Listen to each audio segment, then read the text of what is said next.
പുതിയൊരു വീട്ടിലേക്ക് സ്വാഗതം. വെൽക്കം. ഞങ്ങള് കൊറേ ദൂരത്ത് പോയി പൊടിദോശ ഞെക്കല്ലേ പറ. ഞങ്ങൾ ഇന്ന് കൊറേ ദൂരം പോയി പൊടിദോശ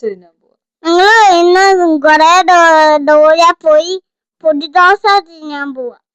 അതെ ഗൈസ്, നമ്മളൊരു 35 കിലോമീറ്ററോളം ദൂരം പോയി നമ്മൾ ദോശ കഴിക്കാൻ പോകണം. അപ്പം നിങ്ങളെല്ലാം വിചാരിക്കുക അതിന് അത്രയും ദൂരം പോയി ദോശ കഴിക്കുന്ന അടുത്തെങ്ങും ഇല്ലെന്ന്. നമ്മുടെ ആ കടയിലാണെങ്കിൽ ഒരു 54 വെറൈറ്റീസ് ദോശയുണ്ട്. നമ്മുടെ ഈ ഭാഗത്തെങ്ങും അങ്ങനെ ഇല്ല. അത് തന്നെയല്ല ഗൈസ്, നമ്മൾ നേരത്തെ പോയിട്ടുണ്ട്. അതുകൊണ്ടാണ് നമ്മൾ പിന്നെയും പോകുന്നത്. നമ്മുടെ കട എത്താറായിട്ടുണ്ട്. അങ്ങ് ദൂരെ ഒരു ചെറിയ വട്ടം കാണുന്നില്ല, അതാണ് ഗൈസ് നമ്മുടെ കട. അങ്ങനെ നമ്മൾ കടയിൽ എത്തിയിട്ടുണ്ട്. നമ്മൾ കടയിൽ എത്തിയപ്പോൾ തൊട്ട് തന്നെ രണ്ടുപേരും ഫോണിൽ കുത്തിക്കൊണ്ടിരിക്കും. അക്കുവാണെങ്കിൽ ഏത് കടയിൽ പോയാലും അക്കുവിന് കാർട്ടൂൺ കാണണം. കാർട്ടൂൺ കണ്ടില്ലെങ്കിൽ പിന്നെ അവന് കഴിക്കാനേ പറ്റത്തില്ല. നമ്മൾ 2 ദോശ ഓർഡർ ചെയ്തിട്ടുണ്ട്. ഞാനൊരു നോർമൽ മസാല ദോശയും അവളാണെങ്കിൽ ഒരു മുട്ട ദോശയാണ് ഓർഡർ ചെയ്ത് വരാനായിട്ട് ശകലം താമസം എടുത്ത്. അങ്ങനെ എൻ്റെ മസാല ദോശ വന്നു, പക്ഷേ അവളുടെ മുട്ട ദോശ ഇതുവരെ വന്നില്ല. അത് രണ്ടും വെറുതെ ഇരിക്കുകയായിരുന്നു. അങ്ങനെ അവരുടെ ദോശയും വന്നു. അങ്ങനെ കഴിക്കാൻ തുടങ്ങി. നമ്മൾ ഓർഡർ ചെയ്ത 2 ദോശയും നല്ല ദോശയായിരുന്നു. എനിക്ക് രണ്ടും ഇഷ്ടപ്പെട്ടു. എനിക്കും ഇഷ്ടപ്പെട്ടു, അവൾക്കും ഇഷ്ടപ്പെട്ടു. അക്കുവിന് പിന്നെ ഇഷ്ടപ്പെടാത്ത കാര്യങ്ങളൊന്നുമില്ല. കാർട്ടൂൺ കണ്ടു കഴിഞ്ഞാൽ എന്തോ കൊടുക്കുന്നതെന്ന് പോലും അവൻ അറിയത്തില്ല.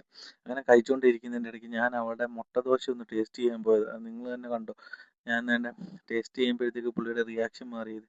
അതൊന്നും പുള്ളിക്ക് ഇഷ്ടമല്ല. ഇനി അതിനെക്കുറിച്ച് വീട്ടിൽ ചെന്നിട്ടാണെങ്കിലും ചോദ്യങ്ങൾ വരും. എന്തിനാ എൻ്റെ ദോശ എടുത്തേ, ഞാൻ ദോശ എടുക്കാൻ വന്നില്ലല്ലോ എന്നൊക്കെ.